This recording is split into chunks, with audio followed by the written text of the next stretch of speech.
श्री गणेश शारदा गुरुभ्यो नमः। श्री शृंगेरी दक्षिणाम्नाय शारदापीठ महास्वामुलु जगद्गुरुवरु श्री श्री श्री विधुशेखर भारती सन्निधानं वारिकी राजमहेंद्रवर आस्तिक भक्त जनकोटि समर्पिंచుకొనుతున్న स्वागतांजलि सुमहारं। जगद्गुरुवरेण्य अखंड गोदावरी शीतल जलकण संभरित प्रसन्न मारुत स्पर्शचेत पुलकितगात्रुलगुचुन्न राजमहेंद्रवरपुर परिसर जनपद नित्य निवास भाग्यము पुराकृत सुकृत विशेषము చేత అనుభవించుతున్న మా హృదయములు శ్రీ శృంగేరి దక్షిణామ్నాయ శారదాపీఠ మహోన్నతులు జగద్గురువులు శ్రీ శ్రీ శ్రీ భారతీ తీర్థ మహాసన్నిధానము వారి కరకమల సంజాతులు శ్రీ విధుశేఖర భారతి శ్రీ చరణుల రాకతో మా హృదయములు ఆనంద తుంగిరములగుతున్నవి। మా సర్వేంద్రియములు సాక్షాత్ వ్యుక్తకేశ శివాకృతి ప్రత్యక్ష గోచరమైన అనుభూతిని పొందుతున్నవి।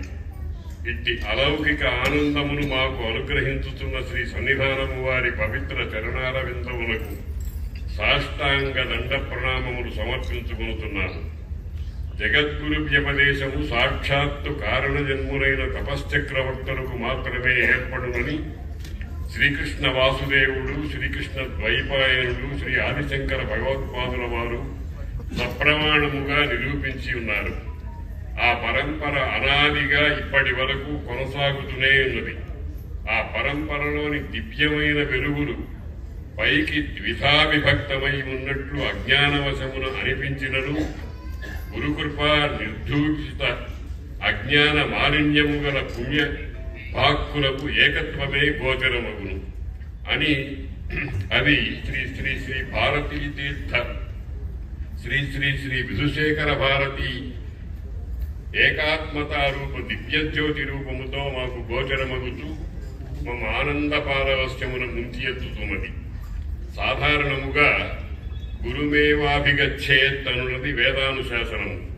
కానీ అఘటన ఘటనా సామర్థ్యము గల జగద్గురు తేజపుంజము శిష్య జనోద్ధరణైక లక్ష్యముగా తనంత తానే కదలి వచ్చుతున్నది। ఎంతటి అదృష్టము, ఎంత అద్భుతము! శిష్యవత్సల జగద్గురువుల దర్శన భాషణాధికము శిష్య హృదయ దహరాకాశములోని జ్యోతిని అనేక కారణములుగా కొడిగట్టియున్న దానిని సముద్దీప్తమునరించును। ఆ ప్రక్రియ వలన ఆర్తుడు, జిజ్ఞాసువు, అర్థార్థి, జ్ఞాని అని 4 వ్యపదేశములతో ఉండేటి సుకృతుల హృదయక్షేత్రము పంట సుసంపన్నమగును।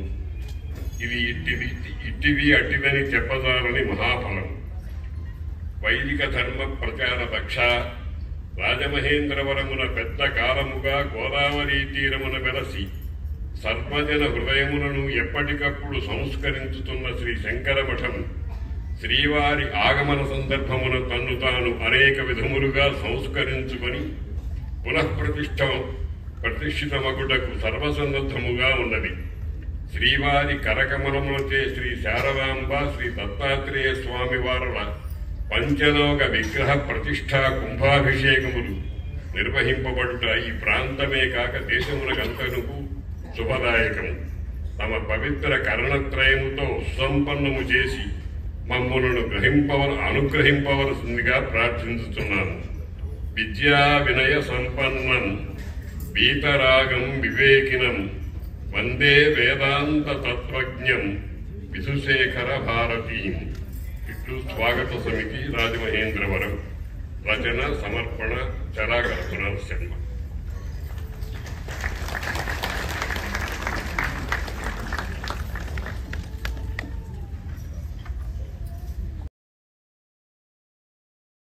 అని చెప్పి అంటారు। అదే ప్రసిద్ధంగా ఉన్న ధర్మ అర్థ కామ మోక్షములు।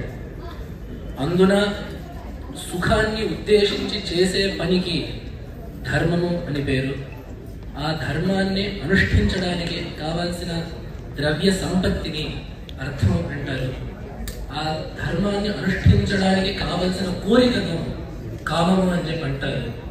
అలాగే వీటిలన్నిటికీ అతీతంగా పునరావృత్తి రహితమై నిరతిశయమైన సుఖప్రాప్తిని మోక్షమని అన్నారు. మోక్షము పరమ పురుషార్థమైనప్పటికీ లోకంలో సామాన్యంగా శ్రేయస్సును కలిగించడానికి ధర్మము ఎంతో ముఖ్యమైనది.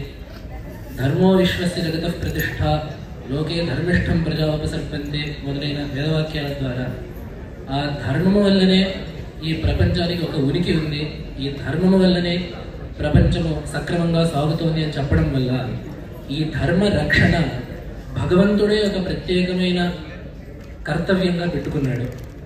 అందుకనే గీతల్లో కూడా భగవంతుడు చెప్పాడు, ధర్మ సంస్థాపనార్థాయ సంభవామి యుగే యుగే అని చెప్పి. ఆ ధర్మాన్ని రక్షించడానికి నేను మరల రూపుదాలుస్తాను, అవతారం చేస్తాను అనే విషయాన్ని భగవంతుడే ప్రతిజ్ఞ చేశాడు గీతలో. తదనుసారంగా 12 శతమానాలకు పూర్వం అప్పటి కాలంలో మన భారతదేశం యొక్క పరిస్థితి ఎలా ఉందంటే, అనాదిగా మనకు ఒక ధర్మం వస్తున్నప్పటికీ అనాదిగా ఆ అద్వైత సిద్ధాంతం ఈ దేశం యొక్క తత్వంగా ఉన్నప్పటికీ కూడా ఆ కాలంలో 12 శతమానాలకు పూర్వం అప్పుడు నాస్తిక మతాల యొక్క విజృంభణ ఒక పక్క ఉండగా, ఒక పక్క మన ధర్మంలోనే వివిధ మతాలు పరస్పరం కలహించి ఈ ధర్మానికి దౌర్బల్యాన్ని కలిగించే పరిస్థితి కూడా ఉండింది. ఈ రెండు అప్పుడు ప్రధానమైన ఇబ్బందులుగా ఉన్నాయి. ఒకటి, నాస్తికులు ఈ ధర్మం మీద చేసిన దాడి ఒకటి. రెండవది, ఈ ధర్మంలోనే అంతఃకలహం వల్ల ఈ ధర్మానికి ఒక పటిష్టత లేకపోవడం. ఈ రెండు పరిస్థితుల్ని గమనించి సాక్షాత్తు పరమేశ్వరుడు కేరళ రాజ్యంలో నేటి కొచ్చికి సమీపంలో ఉన్న కాలటి అనే అగ్రహారంలో పూర్ణానది తీరంలో ఆర్యాంబ శివగురువులు అనే దంపతులకు భగవత్పాదులుగా అవతరించారు. వారు అవతరించింది మొదలుగానే వారు ఎన్నో అలౌకికమైన మహిమల్ని చూపించారు. మనందరికీ తెలిసిన కథే. 5వ ఏట వారు బ్రహ్మచారి ధర్మంగా భిక్షాటన చేస్తూ ఒక పేదరాలైన విప్రస్త్రీ యొక్క ఇంటి దగ్గర అమ్మవారిని స్తుతించే కనకధారని కురిపించడం. అదేవిధంగా వారి తల్లిగారు రోజు పూర్ణానదికి వెళ్తుండేవారు స్నానం చేయడానికి. వారి తల్లిగారు ఆర్యాంబ వృద్ధాప్యం వల్ల వెళ్ళలేకపోతుంటే భగవత్పాదులు ఆ నదిని ప్రార్థించి ఆ నది యొక్క గతిని మళ్లించి వారి ఇంటి ముందుగా ప్రవహించేటట్టు చేయడం ఇత్యాది ఎన్నో అలౌకికమైన మహిమలు వారు చిన్ననాటి చూపించారు. అదీ కాక వారి యొక్క విద్యాభ్యాసం కూడా ఎంతో అద్భుతంగా సాగింది. ఈశాన సర్వ విద్యానం అని చెప్పినట్లుగా ఆ పరమేశ్వరుడు సకల విద్యలకు అధిపతి కాబట్టి ఆ పరమేశ్వరుడు యొక్క అవతారంగా ఉన్న భగవత్పాదుల వారు 8 వర్షే చతుర్వేది, 12 సర్వశాస్త్రవిత్, 16 కృతవాన్ భాష్యం, 32 మునిరభ్యగాత్ అని చెప్పి మనకి అభియుక్తోక్తి ఒకటి ఉంది. వారు 8వ ఏటనే 4 వేదాలని స్వాధీనం చేసుకొని 12వ ఏటకే సకల శాస్త్రాలు, న్యాయ వ్యాకరణ మీమాంసాది సకల శాస్త్రాలను వారు స్వాధీనం చేసుకొని 16 ఏళ్లకే వారి యొక్క ప్రస్థానత్రయ భాష్యాల యొక్క రచనని పూర్తి చేసి 32 ఏళ్లకి కేదారంలో వారి యొక్క అవతారాన్ని చాలించారు. ఇది ఎంతో దురూహమైన విషయం. ఆ భాష్యాలను చూసిన వాళ్ళకి తెలుస్తుంది. ఆ దశోపనిషత్ భాష్యాలు, ఆ గీతా భాష్యం, అదేవిధంగా బ్రహ్మసూత్ర భాష్యం, వేదవ్యాస మహర్షి రాసిన 555 బ్రహ్మసూత్రాలకి అథాతో బ్రహ్మ జిజ్ఞాస నుంచి మొదలుపెట్టి అనావృత్తి శబ్దాత్ వరకు ఆ సూత్రాలన్నిటికీ కూడా వారు రాసిన వ్యాఖ్యని చూస్తే ఇది 16 ఏళ్ల ప్రాయమున్న ఒక వ్యక్తి రాశారు అనేది మనందరికీ కూడా నమ్మశక్యమైన విషయం కాదు. కానీ అది వాస్తవం. ఎందుకంటే ఆ పరమేశ్వర తేజం వారి ఎందు అలా ప్రవర్తించింది కాబట్టే శంకర సాక్షాత్ అని ఒక మాట ఉంది. భగవత్పాదులు మరెవరో కాదు, ఆ కైలాసవాసి అయిన శంకరుడే భగవత్పాద శంకరులు అని చెప్పి. కాబట్టి ఆ విధంగా ఎన్నో రకాల గ్రంథ రచనలు చేసి భాష్యాలు పండితులకే అర్థమవుతాయి, మరి జిజ్ఞాసులకి కూడా వేదాంత తత్వాన్ని తెలియజేయాలి అనే ఉద్దేశ్యంతో ఎన్నో ప్రకరణ గ్రంథాలు రాశారు. వాటిల్లో మనకి ప్రధానంగా వివేక చూడామణి మొదలైన గ్రంథాలు కనపడుతున్నాయి. వివేక చూడామణి, శతశ్లోకి, ఉపదేశ సాహస్రి, నిర్మాణ షట్కం, ఉపదేశ పంచకం, సోపాన పంచకం ఇట్లాంటి ఎన్నో ప్రకరణ గ్రంథాలు రాశారు. ఇది కూడా అర్థం చేసుకోవడానికి కష్టపడే వాళ్ళ కోసం ఎన్నో స్తోత్రాలు రాశారు. భగవత్పాదులు రచించిన స్తోత్రవాన్మయము అనల్పమైనది. మన నేటికి కూడా మనందరికీ ఎక్కువ ప్రచారంలో ఉండే స్తోత్రాలు, మనందరికీ జిహ్వాగ్రాల్లో ఉండే స్తోత్రాలు కూడా భగవత్పాదులవే. మరి ఏ కవిరాసిన స్తోత్రాలకు కూడా అంత ప్రాచుర్యం రాలేదు. భిక్షాందేహి కృపావలంబనకరే మాతాన్నపూర్ణేశ్వరి మాతాన్నపూర్ణేశ్వరి మాతామే పార్వతీదేవి పితాదేవ మహేశ్వర, ఈ శ్లోకాలు తెలియని వాళ్ళెవరూ మన భారతదేశంలో లేరు. అదేవిధంగా ఆ గణేశ పంచరత్నం, నరసింహ కరావలంబ స్తోత్రం, ఇట్లాంటి ఎన్నో స్తోత్రాలు మనందరికీ కూడా జీవనంలో భాగమైపోయాయి. అటువంటి అద్భుతమైన స్తోత్రవాన్యాన్ని కూడా భగవత్పాదులు విరచించారు. ఇట్లా విరచించి దేశవ్యాప్తంగా ముమ్మార్లు పాదయాత్ర చేస్తూ దిగ్విజయ యాత్రలు చేశారు. ఈ దిగ్విజయ యాత్రకి కూడా ప్రధానంగా 2 ఉద్దేశాలు. ఒకటి, మనం అనుకున్నట్లుగా పెరిగిన నాస్తికులను ఖండిస్తూ వెళ్ళడం, వాళ్లతో వాదన చేసి వాళ్లతో వాదపూర్వకంగా వాళ్ళకి తత్వాన్ని తెలిపి సరి అయిన సిద్ధాంతము అద్వైత సిద్ధాంతమే, ఉపనిషత్తుల యొక్క తాత్పర్యము అద్వైతమే అని నిశ్చప్రచంగా నిరూపించి, ఖాయంగా నిరూపించి సాగిన వారి విజయయాత్రలో ఒక భాగము. రెండవ భాగం ఏమిటంటే, అప్పటి కాలంలో మన దేశంలో ఎన్నో అక్కడక్కడ కొన్ని చోట్లలో కొన్ని అవైదికమైన పద్ధతులు అక్కడ అర్చనా పద్ధతుల్లో ప్రవేశించాయి. అదేవిధంగా మనకి కనపడుతుంది కాంచీనగరంలో భగవత్పాదులు వెళ్ళినప్పుడు అక్కడ కొంత వామాచారం సాగుతున్నప్పుడు భగవత్పాదులు దాన్ని క్షమింపజేసి అక్కడ శనిచక్రాన్ని ప్రతిష్ఠించి ముందుకు సాగారు అని చెప్పి, అదేవిధంగా అఖిలాండేశ్వరి అమ్మవారి దగ్గర దేవత ఉగ్రంగా ఉంటే అక్కడ తాటంక ప్రతిష్ఠ చేసి ఆ దేవత యొక్క ఉగ్రత్వాన్ని శమింపజేసినట్లు, ఈ విధంగా అలాగే తిరుపతిలో ధనయంత్రాన్ని స్థాపించినట్లు, ఆ ధనయంత్రం యొక్క ప్రభావం మనం ఈ రోజుకి చూస్తున్నాము తిరుపతిలో. కాబట్టి ఈ రకంగా దేశవ్యాప్తంగా ఉన్న దేవాలయాల్లో కూడా ఒక సంస్కరణని తీసుకొచ్చి పూర్తిగా వైదిక సిద్ధాంతం లోకే ఈ సమగ్ర భారతదేశాన్ని తీసుకొచ్చి ఈ దేశంలో ఉండే ఆధ్యాత్మిక వాతావరణానికి ఒక ఐక్యతని చేకూర్చారు భగవత్పాదుల వారు. ఇది వారు అప్పుడు చేసిన ఆసేతు శీతాచలం, వారు చేసిన యాత్రల యొక్క ప్రయోజనం. ఈ విధంగా వారు గ్రంథాలు వ్రాసి అదేవిధంగా ఈ యాత్రలు చేయడం వల్ల ఆ కాలానికి ఆనాటికి ధర్మం సురక్షితంగా అయింది, సుప్రతిష్ఠితంగా ఉండింది. అయితే ఈ ధర్మానికి నిరంతర ప్రచారం ఒకటి కావాలి. నేను ఇప్పుడు అవతరించి ఇప్పుడు ఈ సమాజాన్ని, ఈ ఆధ్యాత్మిక వ్యవస్థని ప్రక్షాళన చేసింది ఇది ఒక భాగం మాత్రమే. ఇది తరతరాలకు కొనసాగాలి, ఇది ఒక సంప్రదాయంగా ఉండాలి, ఒక అనూచారమైన ప్రవాహంగా ఈ సంప్రదాయం రావాలి అనే ఆలోచనతో భగవత్పాదులు ఈ గ్రంథరచన విజయయాత్ర మాత్రమే కాకుండా దేశం యొక్క నలుమూలల్లో 4 ఆమ్నాయ పీఠాన్ని ప్రతిష్ఠించారు. 4 పీఠాలు ఎందుకు పెట్టాలి అనే ఒక సందేహం చాలా మందికి రావచ్చు.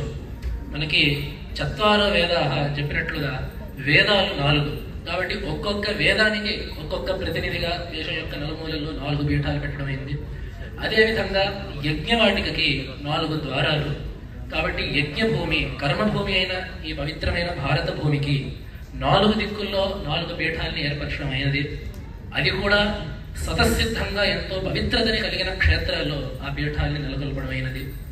ఉత్తరంలో బదరీ క్షేత్రంలో, పూర్వ దిక్కులో పురీ క్షేత్రంలో, దక్షిణ దిక్కులో శృంగగిరి క్షేత్రంలో, అలాగే పడమట దిక్కులో మన ద్వారకా క్షేత్రంలో కూడా 4 పీఠాలని ఏర్పరచమైనది. ఈ 4 పీఠాల్లో కూడా ప్రథమ అధిపతులుగా వారి యొక్క ప్రధానమైన శిష్యులు 4 కూడా వారు ప్రవేశపెట్టారు. వారే పద్మపాద, హస్తామలక, తోటకాచార్య, సురేశ్వరాచార్యులు, వీరు 4. అందున దక్షిణ దిక్కులో సార్వభౌమ పీఠంగా విరాజమానమై ఉన్న ఈ శృంగేరి శారదా పీఠానికి ప్రథమ అధిపతులుగా జగద్గురు శ్రీ సురేశ్వరాచార్యుల్ని నియమించారు భగవత్పాదులు. ఈ సురేశ్వరాచార్యులకి ఒక ప్రత్యేకమైన వైశిష్ట్యం ఉన్నది. మిగిలిన భక్తులందరూ కూడా భగవత్పాదుల్ని వెతుక్కుంటూ వచ్చారు. మనం ఆ చరిత్రను చూసినట్లయితే తోటకాచార్యులు కానీ, పద్మపాదాచార్యులు కానీ, పద్మపాదాచార్యులు భగవత్పాదులు కాశీలో ఉండి భాష్యపాఠం చేస్తున్నప్పుడు భగవత్పాదుల్ని వెతుక్కుంటూ వచ్చిన వారు పద్మపాదాచార్యులు. అదేవిధంగా హస్తామలకులు బల్యగ్రహారం చెప్పి కర్ణాటక దేశంలో ఉన్న ఒక అగ్రహారంలో ఒక పండితులు వారి కుమారుల్ని తీసుకొచ్చారు. అప్పుడు ఆ కుమారులకి భగవత్పాదుల యొక్క స్పర్శ వల్ల సకల జ్ఞానం కలగడం వల్ల భగవత్పాదులు అతన్ని శిష్యుడిగా స్వీకరించి అతనికి హస్తామలక నామధేయాన్ని అనుగ్రహించారు. కాబట్టి ఈ రకంగా మిగతా శిష్యులందరూ భగవత్పాదుల వద్దకి రాగా సురేశ్వరాచార్యుల వద్దకు మాత్రం భగవత్పాదులే స్వయంగా వెళ్ళారు. ఇది వారిపై ఉన్న ఒక విశేషమైన అనుగ్రహానికి, అలాగే సురేశ్వరాచార్యులకి ఉన్న ఒక విశిష్టమైన ఒక యోగ్యతకి ఒక నిదర్శనం. ఎందుకంటే వారు పూర్వాశ్రమంలో సుబ్రహ్మణ్య స్వామి యొక్క అవతారమై నాస్తిక మతాలని జయించిన కుమారుల భట్టు, మీమాంసకి వార్తికకారులైన కుమారుల భట్టు యొక్క శిష్యులైన మండన మిశ్రులు అత్యంతమైన కర్మనిష్టను కలిగి కర్మ మార్గంలో నిరూఢులై ఆ కర్మ ప్రాధాన్యాన్ని చెబుతూ ఉన్నారు. వారితో వాదం చేసి భగవత్పాదులు వారిని ఓడించి ఒప్పించి వారిని కూడా జ్ఞాన మార్గంలోకి తీసుకొచ్చి వారికి సన్యాసాశ్రమాన్ని అనుగ్రహించి సురేశ్వరాచార్య అనే నామాన్ని ఇచ్చారు. కాబట్టి భగవత్పాదుల శిష్యులందరిలోకి కూడా వయస్సులోనూ విద్యలోనూ శ్రేష్ఠులైన వారు సురేశ్వరాచార్యుల వారు కూడా ఎన్నో రచనలు చేశారు. ప్రధానంగా భగవత్పాదులు వ్రాసిన ఉపనిషత్ భాష్యాలలో భగవత్పాదుల యొక్క స్వశాఖకి చెందిన ఉపనిషత్తు అయిన తైత్రేయ ఉపనిషత్తుకి, అలాగే సురేశ్వరాచార్యుల యొక్క స్వశాఖకు చెందిన ఉపనిషత్తు అయిన బృహదారణ్యకోపనిషత్తుకి ఈ రెండింటికి కూడా భగవత్పాదులు భాష్యం రాసి ఉన్నారు. ఆ భాష్యానికి సురేశ్వరాచార్యుల వారు వార్తికాల్ని రాశారు. అంటే ఆ భాష్యాన్ని వివరిస్తూ ముక్తానంత నిరుక్తాది విచారాల్ని చేస్తూ ఆ శ్లోక రూపంగా వార్తికాలు రాశారు. అందుకనే నేటికి వేదాంత శాస్త్రంలో సంప్రదాయంలో సురేశ్వరాచార్యుల్ని వార్తికకారులు అని చెప్పి ఎంతో మర్యాదతో పిలవడం అనేది ఉంది. ఇదే కాక భగవత్పాదులు రాసిన దక్షిణామూర్తి స్తోత్రానికి మానసోల్లాస వ్యాఖ్య అని చెప్పి ఒకటి రాశారు. అలాగే నైష్కర్మ్య సిద్ధి అని చెప్పి ఒక స్వతంత్ర గ్రంథాన్ని రాశారు. ఇంత వాంగ్మయాన్ని మనకి అందించిన సురేశ్వరాచార్యులు ఈ దక్షిణ దిక్కులో శృంగేరిలో ఈ శారదాపీఠానికి అధిపతులుగా పెట్టారు భగవత్పాదుల వారు. అందున ఈ శృంగేరి క్షేత్రాన్ని ఎంచుకోవడానికి గల కారణం కూడా ఎంతో ప్రత్యేకమైనది. భగవత్పాదులు యాత్ర చేస్తూ ఉండగా ఈ శృంగేరి క్షేత్రానికి వచ్చినప్పుడు మండుటెండలో కష్టపడుతున్న ఒక కప్పకి పాము అడగపట్టడం అనేది కనపడింది. సహజమైన వైరాన్ని కూడా నిరాకరించిన ఈ క్షేత్రానికి ఒక ప్రత్యేకమైన తపశ్శక్తి ఒకటి ఉంది. ఎవరో మహాత్ములు ఇక్కడ తపస్సు ఆచరించడం వల్ల ఈ క్షేత్రానికి ఒక నైసర్గికమైన సత్వశుద్ధి ఒకటి ఉంది అనే విషయాన్ని భగవత్పాదులు గ్రహించి ఇక్కడ దక్షిణామయ పీఠాన్ని స్థాపించడానికి చాలా యోగ్యమైన స్థలం ఇదే అని చెప్పి ఇక్కడ పీఠ స్థాపన చేశారు. అదేవిధంగా పీఠానికి ఒక దేవత కావాలి. ఆ దేవతగా సకల విద్యలకు అధిష్టాన దేవత అయిన శారదాంబను ప్రతిష్ఠించారు. ఆ అమ్మవారినే మనం నేటికే శృంగేరిలో చూస్తున్నాము. అప్పుడు పైగా అమ్మవారి నుండి ఒక మాట తీసుకున్నారు, నువ్వు సదాకాలం ఇక్కడ నివసించాలి అని. అందుకనే శంకర దిగ్విజయంలో ఒక మాట ఉంటుంది, యా శారదాంబేత్య విధాం వహంతి. అమ్మవారు ఎన్నో నామాల్ని ఎన్నో రూపాలని ధరిస్తుంది. శృంగేరిలో శారదాంబ అనే పేరును పెట్టుకుంది. కృతాం ప్రతిజ్ఞాం పరిపాలయంతి. తను చేసిన భగవత్పాదులకు ఇచ్చిన మాటను నిలబెట్టుకుంటూ ఏం చేస్తోంది అని చెప్పంటే అద్యాపి శృంగేరిపురే వసంతి. నేటికి కూడా అద్యాపి అనేది చాలా అక్కడ గమనించాల్సిన శబ్దం. నేటికి కూడా శృంగేరిలో తన యొక్క పరిపూర్ణమైన సాన్నిధ్యంతో విలసిల్లుతూ విద్యోతతే అభీష్టవరాన్ని దిశంతి. తనని కొలిచే వారికి కావలసిన వరాలన్నింటినీ ఇస్తూ తన దగ్గరకు వచ్చే జిజ్ఞాసులందరికీ కూడా విద్యను ప్రసాదిస్తూ ఆ బ్రహ్మ విద్యాది దేవత అయిన శారదాంబ యొక్క ప్రతిష్టను భగవత్పాదులు అప్పుడు చేశారు. కాబట్టి యుగపత్తుగా సమకాలంలోనే అక్కడ దక్షిణామ్నాయ శారదా పీఠము శారదాంబ వారు ఇద్దరి యొక్క ప్రతిష్ట భగవత్పాదులు చేశారు. అక్కడ మొదటి అధిపతులుగా సురేశ్వరాచార్యుల్ని పెట్టారు.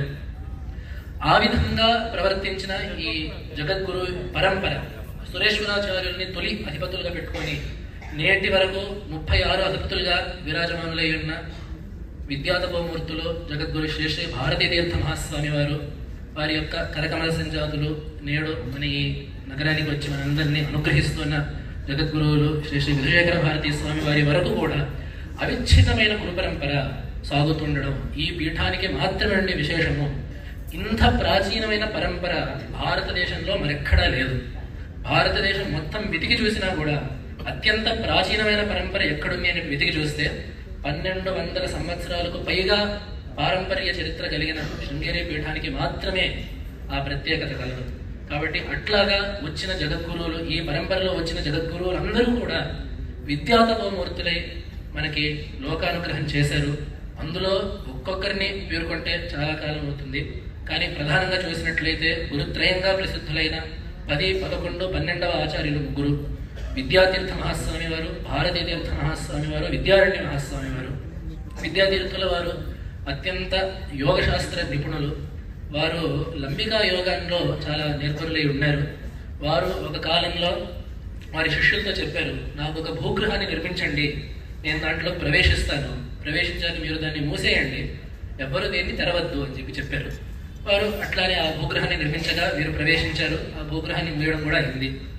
వారాలు గడిచిపోతున్నాయి, నెలలు గడిచిపోతున్నాయి. ఎవరు లోపలికి అన్నపానీయాలను ఎవరు లోపలికి తీసుకెళ్ళట్లేదు, వారు కూడా బయటికి రావట్లేదు. లోపల వారు ప్రాణధారణ ఎలా చేస్తున్నారు అనే సందేహం అందరికీ ఉండింది. అయితే వారు ఆజ్ఞ చేసి ఉన్నారు ఎవరు దీన్ని తెరవకూడదు అని చెప్పి. కాబట్టి ఎవరు దాన్ని ముట్టుకోలేదు. కాబట్టి ఆ విధంగా వారు తపస్సు సాగుతుంటే ఈలోపు వారి ఇద్దరు శిష్యులైన భారతీర్థ మహాస్వామి, విద్యారణ్య మహాస్వామి వారు ఇద్దరు కూడా యాత్రకి వెళ్ళారు. ఆ సమయంలో కుతుకంతో అక్కడుండే గ్రామజనులు ఆ భూగ్రహాన్ని తెరిచి చూస్తే అక్కడ వారు కనపడలేదు, కానీ అక్కడ ఆవిర్భవిస్తున్న ఒక శివలింగం కనపడింది. ఆ తరువాత అక్కడే అదే స్థానంలో విద్యాశంకర మందిరాన్ని విజయనగర మహారాజుల యొక్క సహకారంతో నిర్మించడం అయినది. అదే మనకి శృంగేరి అనంగానే మన కళ్ళ ముందు కదిలే ఆ ప్రాచీనమైన విగ్రహం, ఆ హొయసల శిల్పాలతో కూడిన ఆ ఎంతో సుందరమైన ఆ మందిరమే ఆ విద్యాశంకర మందిరం. అంతటి యోగ శాస్త్ర పారంగతులు ఆ విద్యాతీర్థ మహాస్వామి వారు. అలాగే వారి శిష్యులైన భారతీర్థ మహాస్వామి వారు కూడా ఎంతో విద్వాంసులు. వారు వైయాసిక న్యాయమాల మొదలైన ఎన్నో శాస్త్రీయ రచనల్ని చేశారు. అలాగే వారి తర్వాత పీఠాధిపత్యం వహించిన విద్యారణ్యుల వారి గురించి ఎంత చెప్పినా తక్కువే. భగవత్పాదులాగానే కూడా వారు పీఠానికి వచ్చినప్పుడు భారతదేశంలో ఎంతో ఆపత్తి ఉండింది ఈ సనాతన ధర్మానికి. విధర్మీయుల యొక్క ఆక్రమణ వల్ల మన సనాతన ధర్మానికి క్షాత్రం కూడా తోడుగా ఉండాలి అనే ఉద్దేశంతో వారు హరిహర బుక్క రాయల చేత ఆ విజయనగర సామ్రాజ్యాన్ని స్థాపింపజేశారు. వారు ఆ పని చేయకపోయి ఉంటే మనం సాంస్కృతికంగా, సాహిత్యపరంగా, కళాపరంగా, చరిత్రపరంగా కూడా ఎంతో కోల్పోయి ఉండేవాడు. కాబట్టి మనకి ఆ విజయనగర సామ్రాజ్యం మన సనాతన ధర్మానికి ఒక రక్షాకవచంగా అది నిలిచింది అంటే ఆ సామ్రాజ్యం ద్వారా మనకెంతో సంగీత సాహిత్యాది సంపద మనకి దొరికిందంటే కూడా అది అంతా కూడా విద్యారణ్యుల వారి యొక్క ప్రసాదం. అందుకనే వారి నుండి ఈ పీఠానికి ఒక రాజగురు మర్యాదగా కూడా రావడం ఉన్నది. అందుకనే మనం గురుగారి యొక్క బిరుదావళిలో కూడా చూస్తాము, ఆదిరాజధాని విద్యానగర మహారాజధాని కర్ణాటక సింహాసన ప్రతిష్టాపనాచార్య అని. నిజానికి మనం ఈ మూడు ఆపి చదువుతాము. వస్తుతః ఇది మొత్తం కలిపి ఒకటే నామం. ఆది రాజధానిగా విద్యానగరాన్ని కలిగిన కర్ణాటక సింహాసనమును ప్రతిష్ఠింపజేసిన వారు. ఎందుకంటే మనకి చరిత్ర చెప్తున్న విషయమే. యద్యపి ఆ విజయనగరం యొక్క మొదటి రాజధాని హంపిలోనే ఉండింది, విద్యానగరంలోనే ఉండింది. కానీ కాలక్రమంలో రాజధాని కూడా 2-3 సార్లు మారింది. కాబట్టి ఈ కర్ణాటక సింహాసనం యొక్క మొదటి రాజధాని ఆ విద్యానగరం. ఆ విద్యానగరాన్ని మొదటి రాజధానిగా కలిగిన ఆ విజయనగర సింహాసనాన్ని ప్రతిష్ఠింపజేసిన వారు ఈ విద్యారణ్య మహాస్వామి వారు. కాబట్టి వారు కూడా అందరికీ, ఆస్తికులందరికీ ఎంతో ప్రాతస్మరణీయులు. అదే పరంపరలో మనం చూస్తున్నట్లయితే దాని తర్వాత 24-25 ఆచార్యులు కూడా ఎంతో దివ్య మహిమ కలిగిన వారు. అలాగే 32వ జగద్గురువులు వృద్ధనరసింహ భారతి మహాస్వామి వారు కూడా ఎంతో మహామహిమ సంపన్నులు. వారు ఎంతో నిష్ఠగా ఉండేవారు. వారి గురించి ఒక ప్రతీతి ఏమిటంటే వారు రోజుకి 20 గంటలు నరసింహ మంత్రాన్ని జపిస్తూ ఉండేవారు. అంతటి కఠినమైన నిష్ఠ కలిగిన వారు. అలాగే వారు సుమారుగా వారు జీవించిన చివరి 4-5 దశాబ్దాలు కూడా వారు పొడి చేసిన పచ్చి కాకరకాయ తప్ప ఏది స్వీకరించేవారు కాదు. అంతటి అద్భుతమైన తపశక్తి కలిగిన వారు. వారి యొక్క శిష్యులు 33వ జగద్గురువులైన జగద్గురు శ్రీ సచ్చిదానంద శివాభినవ నరసింహ భారతి మహాస్వామి వారు. వీరికి అభినవ శంకరులు అని చెప్పి కూడా ఒక అసాధారణమైన వ్యపదేశం ఉన్నది. వీరికి ఈ అభినవ శంకరులు అనే పేరు రావడానికి కూడా ఒక ప్రత్యేకమైన కారణం ఉన్నది. వారి జీవితానికి భగవత్పాదుల యొక్క జీవితానికి కూడా ఎంతో దగ్గరైన సంబంధం కనబడుతుంది. భగవత్పాదుల యొక్క అవతార కార్యాన్ని రక్షించడానికే వారు జన్మించారేమో, వారు అవతరించారేమని చెప్పి అనిపిస్తుంది.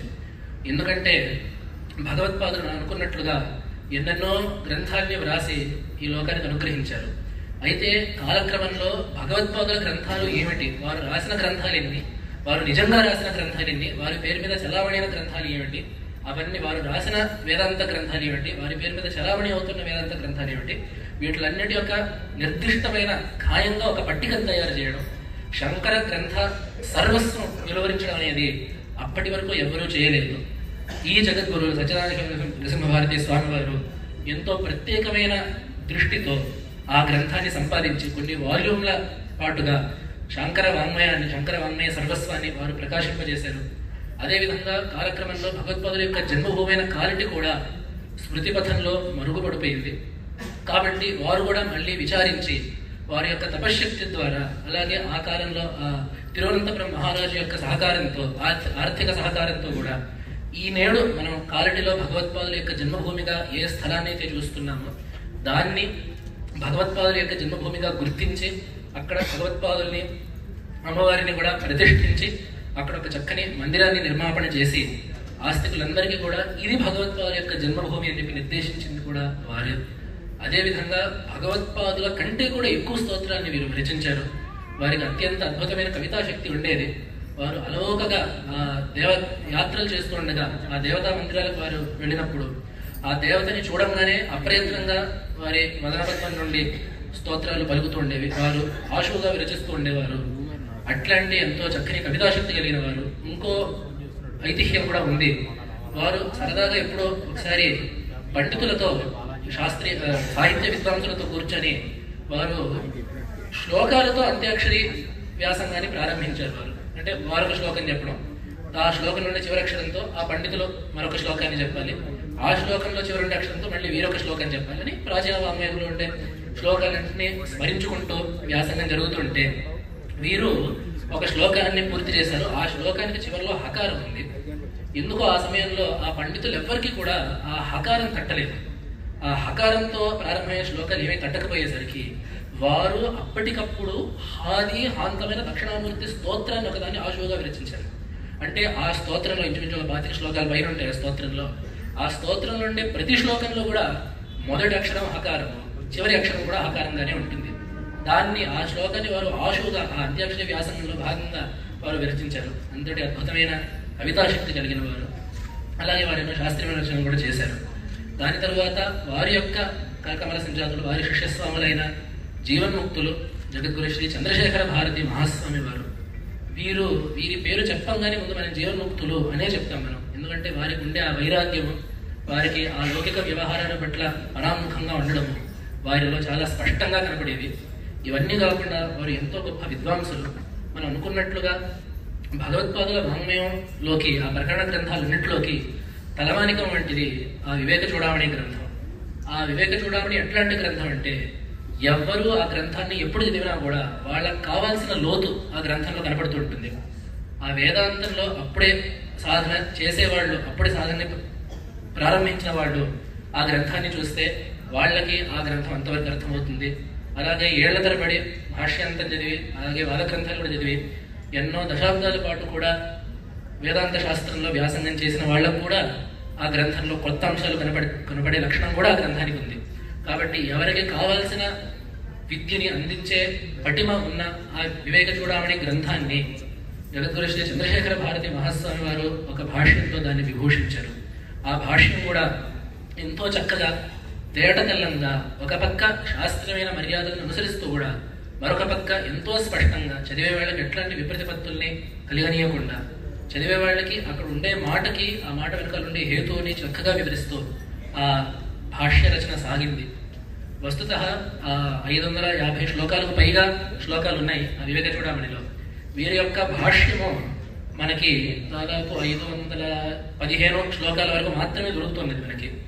ఒకసారి వారి శిష్యస్వాములైన జగద్గురు శ్రీ అభినవ విద్యాతీర్థ మహాస్వామి వారు వారిని ఒకసారి వారి గురువుల్ని అడిగారు, తమరు ఇంతవరకే భాష్యాన్ని రాశారు, ఇంకో 40-50 శ్లోకాలకు కూడా తమరు భాష్యం రాస్తే ఈ గ్రంథం పరిపూర్ణమవుతుంది కదా, అన్ని శ్లోకాలకి భాష్యం రాసినట్టు ఉంటుంది కదా అని చెప్పంటే వారు దానికి ఒకటే సమాధానం చెప్పారు, ఆ కాలం అయిపోయింది, అది రాసే కాలం అదంతా అయిపోయింది, ఇప్పుడు బ్రహ్మచింతన తప్పిస్తే మా మనస్సు ఎక్కడా ప్రవర్తించట్లేదు అని ఒక మాట చెప్పి ఏదైతే తెలుసుకోవాల్సిన విషయం ఉందో జ్ఞాతవ్యమైన విషయాలు ఏవైతే ఉన్నాయో అవన్నీ మేము ఇదివరకే వ్యాఖ్యలో చూపించేశాము, ప్రస్తుతానికి మాత్రం నాణ్యత్ర వ్యాప్రియతే అస్మాకం చేత అని చెప్పి ఆ శ్రీముఖంలో కూడా అట్లనే ఉంటుంది. వారు అడిగితే మా మనస్సు బ్రహ్మచింతనలో తప్ప ఇంకెక్కడా ప్రవర్తించడానికి ఇష్టపడట్లేదు అని చెప్పారు. అట్లాంటి జీవన్ముక్తులు అటువంటి బ్రహ్మనిష్టలు వ్రాసిన వ్యాఖ్య అంటే దాని యొక్క ఉత్కృష్టతను మనం ఊహించగలము. కాబట్టి అటువంటి మహనీయులు మహాపురుషులు జగద్గురువులైన శ్రీ చంద్రశేఖర భారతి మహాస్వామి వారు, అదేవిధంగా వారి శిష్యస్వాములు అయిన జగద్గురు శ్రీ అభినవ విద్యాతీర్థ మహాస్వామి వారు, వీరు కూడా వారి అందరి గురించి ఒకటే మాట చెప్పినట్లు ఉంటుంది. అందరూ తపస్యాలులు, అందరూ కూడా సకల శాస్త్రాల్లో పారంగతులు. ఈ పీఠం మీద కూర్చుండే ప్రతి ఒక్కరు కూడా మనం మాట చెప్తుంటాము, పదవాక్య ప్రమాణ పారావార పారేణ అని చెప్పి ఒక మాట మనం బిరుదావళిలో చెప్తూ ఉంటాం. ఈ పద వాక్య ప్రమాణాలు అనేవి పూర్వకాలంలో నేటికి కూడా పూర్వకాలంలో కూడా ఒక పండితుడి యొక్క శలాకా పరీక్ష వంటిది. ఈ 3 శాస్త్రాల్లో ఆరితేరితే అతని యొక్క ఆ విద్వాంసుడి యొక్క పాండిత్యం పరిపూర్ణమైనట్టు లెక్క. అందుకనే మనకి భవభూతి యొక్క ఉత్తరాంచరిత్రలో కూడా తత్రకలో పదవాక్య ప్రమాణజ్ఞ అని చెప్పి తన గురించి తాను పరిచయం చేసుకుంటాడు భవభూతి కూడా. కాబట్టి ఈ పదవాక్య ప్రమాణజ్ఞత్వము, ఈ పదవాక్య ప్రమాణాన్ని తెలియడం అనేది కూడా అనాది కాలంగా శాస్త్రీయమైన వైదుష్యానికి ఒక తార్కాణంగా వస్తుంది. ఏమిటి పదవాక్య ప్రమాణాలు అని చెప్పంటే, పదశాస్త్రం అంటే వ్యాకరణ శాస్త్రం, వాక్యశాస్త్రం అంటే మీమాంసా శాస్త్రం. వేదవాక్యాన్ని విచారించి వాటి యొక్క అర్థ నిర్ణయం చేసే శాస్త్రం కాబట్టి ఆ మీమాంసా శాస్త్రాన్ని వాక్యశాస్త్రం అంటారు. పదాలు, ఈ పదం సాధువా కాదా, ఇది సమ్మతమా కాదా అని పదాల యొక్క సాధుత్వాన్ని విచారించే శాస్త్రం కాబట్టి వ్యాకరణాన్ని పదశాస్త్రం అంటారు. అలాగే ప్రమాణ శాస్త్రం, మనకి జ్ఞానం ఎలా కలుగుతుంది, ప్రత్యక్షం ద్వారా కలుగుతుందా, అనుమానం ద్వారా కలుగుతుందా, ఎలా కలుగుతుంది, ఉపమానం ద్వారా ఎలా కలుగుతుంది, శబ్దం ద్వారా ఎలా కలుగుతుంది, ఈ విధంగా ఇటువంటి ప్రమాణ విచారం చేసే శాస్త్రం కాబట్టి న్యాయశాస్త్రాన్ని ప్రమాణ శాస్త్రం అని చెప్పి అనే పద్ధతి ఒకటి ఉంది. కాబట్టి ఈ పీఠాన్ని అధిష్ఠించిన జగద్గురువులందరూ కూడా పారంపరిక క్రమంలో ఈ న్యాయ, వ్యాకరణ, మీమాంస, వేదాంత శాస్త్రాలు 4ంటిని కూడా క్షుణ్ణంగా అధ్యయనం చేశారు ఈ పీఠం మీద ఉండి ప్రతి ఒక్క పీఠాధిపతులు. కాబట్టి మనకి లోకంలో కొన్ని రకాలు కనబడుతుంటుంది. కొంతమంది బాగా తపస్వాలులు ఉంటారు, కొంతమంది పండితులు ఉంటారు. కానీ ఆ తపస్సు, పాండిత్యము రెండు కలిస్తేనే పరిపూర్ణమైన ఒక గురుత్వం సిద్ధిస్తుంది. అందుకనే భగవత్పాదులు కూడా గురు లక్షణం చెప్తూ చెప్పారు, అధిగత తత్వ కో గురుహు అని ప్రశ్న వేసి, గురువు అంటే ఎవరు అని చెప్పడానికి అధిగత తత్వ శిష్యహితాయ ఉద్యత సతతం అని చెప్పి 2 మాటలు చెప్పారు. ముందు ఉండవలసిన లక్షణం ఏమిటంటే అధిగత తత్వ, తత్వాన్ని సాక్షాత్కరించుకొని ఉండాలి. ఆ గురువు ఇట్లా ఉండవచ్చేమో, అలా ఉండవచ్చేమో, బ్రహ్మ అంటే అలా ఉంటుందేమో అనే మాట కాకుండా ఆ గురువు బ్రహ్మనిష్ఠుడై బ్రహ్మాన్ని, ఆ పరబ్రహ్మాన్ని అనుభవానికి తెచ్చుకున్నవాడై ఉండాలి. రెండవది ఏమిటంటే, కొంతమంది ఉంటారు, సిద్ధ పురుషులు ఉంటారు, వాళ్ళకి బ్రహ్మజ్ఞానం వచ్చేసింది, వారు హిమాలయాల్లోనూ తీర్థక్షేత్రాలను కూర్చొని వారు బ్రహ్మధ్యానం చేసుకుంటూ ఒక దగ్గర కూర్చుంటారు. మరి వాళ్ళందరూ కూడా గురువులు అవుతున్నారంటే మరి వారు గురువులు కావట్లేదు. కాబట్టి గురువుకు ఉండాల్సిన రెండవ లక్షణం ఏమిటంటే, లేదా గురు లక్షణంలో ఆ రెండో దళం ఏమిటంటే శిష్యహితాయ ఉద్యత, శిష్యుల యొక్క మేలు కోసం శ్రమించే లేదా దానికోసం ప్రవర్తించే ఒకనొక వాత్సల్యం ఉండాలి. ఇంకా భగవత్పాదులు వివేక చూడమణిలో కూడా అంటారు, అహేతుక దయాసింధు అని చెప్పి అంటారు ఆ గురువు గురించి చెప్తూ. ఆ కరుణకి ఒక కారణం అనేది అవసరం లేదు గురువుకి. శిష్యుడు ఉన్నాడు, ఈ శిష్యుడికి అనుగ్రహం చేయాలి అనే దాన్ని మించి మరొక కారణం ఉండకూడదు గురువు శిష్యుడిని అనుగ్రహించడానికి. అటువంటి కరుణతో ఈ శిష్యుడిని అనుగ్రహించడానికి ఉద్యతుడై ఉండాలి గురువు. ఇది ఎప్పుడు సంభవిస్తుందంటే, మనం ముందు చెప్పుకున్నట్టు ఆ బ్రహ్మ సాధన, ఆ బ్రహ్మానుభవం అనేది ఆ తపస్సు వల్ల, ఆ నిధిధ్యాసనాదుల వల్ల కలుగుతుంది. మరి ఈ శిష్యుల యొక్క హితం కోసం ప్రవర్తించడం ఎలా కలుగుతుందంటే అది శాస్త్ర పాండిత్యం వల్ల కలుగుతుంది. ఆ శాస్త్రార్థాన్ని చక్కగా తెలుసుకున్న వాళ్ళే, శాస్త్రీయమైన పద్ధతి ఇది, మనకి వేదం చెప్పిన మాట ఇది, శాస్త్రం చెప్పిన మాట ఇది, వైదికమైన మార్గం ఇది, ఇలా చేస్తే ఈ ఫలితం కలుగుతుంది, ఇది మనం అనుష్ఠించాల్సిన పద్ధతి అని శాస్త్రపూర్వకంగా నిర్దేశం చేయగలుగుతారు గురువులు, వారు స్వయంగా శాస్త్ర పండితులు అయినప్పుడే. కాబట్టి ఈ 2 విషయాలు కూడా ఈ గురువులకి ఎంతో ముఖ్యమైనవి. ఆ శాస్త్ర పాండిత్యము, అలాగే యోగ సాధన, తపస్సాధన, ఆ 2 కూడా జగద్గురువులందరికీ కనబడుతున్నాయి. కాబట్టి ఆ జ్యేష్ఠ మహాసన్నిధానం వారు జగద్గురువులైన శ్రీ అభినవ విద్యాతీర్థ మహాస్వామి వారు కూడా అట్లా యోగంలో కూడా అత్యంత ఉత్కృష్టమైన స్థితిని కలిగిన వారు. వారు చాలా చిన్ననాడే నిర్వికల్పక సమాధిని, 16 ఏళ్ల కల్లా నిర్వికల్పక సమాధిని పొందిన మహానుభావులు వారి యొక్క కరకమల సంజాతులు నేడు ఆస్తికులందరికీ కూడా పెద్ద దిక్కు అయిన జగద్గురు శ్రీ శ్రీ భారతీతీర్థ మహాస్వామి వారు కూడా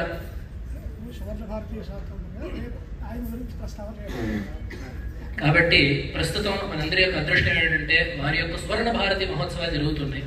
వారు సన్యాస స్వీకారాన్ని చేసి సరిగ్గా 50 సంవత్సరాలు సుసంపన్నమైన ఈ శుభ సందర్భంలో జగద్గురువులు ఈ ఆత్రేయడం శృంగేరిలో ఎన్నో ధార్మిక కార్యక్రమాలు, విష్ణులు, సభలు, సదస్సులు, ఎన్నో సాహిత్య కార్యక్రమాలు, సాంస్కృతిక కార్యక్రమాలు, శాస్త్రీయ కార్యక్రమాలు ఎన్నో చేయడంతో పాటుగా ఈ జగద్గురుల యొక్క యాత్ర కూడా ఈ సందర్భంలో తెలుగునాటికి రావడం మనందరి యొక్క అదృష్టం.